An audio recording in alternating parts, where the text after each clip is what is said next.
You're gonna have to do is save your file to a point on your computer where you know where it is. Now, this is becoming harder for younger students, and I think that's because you haven't had much practice. So, practice that. I'll be there to help you, but make sure to save the file somewhere on your actual hard drive on your computer. There's too much cloud stuff going on. I don't know. I'm kind of old school with that. So you go file open and you open your file and you will find the same file that I'm looking at now. This is a truncated version of a larger file. There's more we can do with that file if we wanted to, but I'm going to leave this simple so that all our analysis aren't frustrating.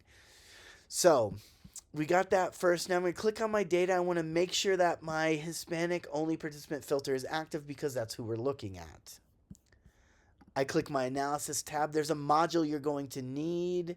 I click plus on the modules. I click my Jamovi library and I search for GAML-J3. That is the module you're going to add. Now, with GAML-J3 added, we have the linear models option.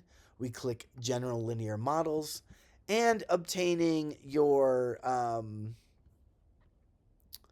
results is generally easy.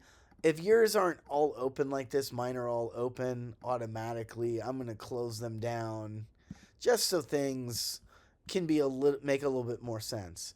So the first thing I'm going to do, what is my DV? I'm telling you all right now, I think life satisfaction is our DV. It is it works out in so many different analyses that it's very interesting. This is a new data set to me as well. And you might have resilience has your IV.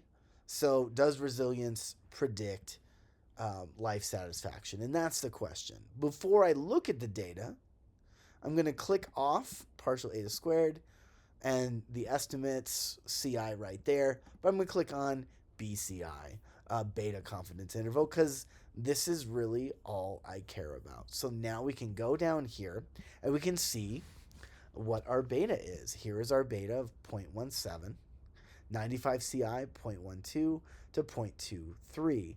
Now, we're interpreting beta on the correlation scale. So write these down if you don't have them. 0.1 is small, 0.3 is medium, 0.5 is large. This is just a correlation coefficient with a different Greek letter, beta. That just represents it's in a regression. If we ran the correlations, we would get the same result. All right, so essentially, this is how you run a linear regression to get your beta or correlation coefficient, which we're going to build on because all stats is linear models. We're going to do the same thing over and over and over again, and I will show you visualizations next.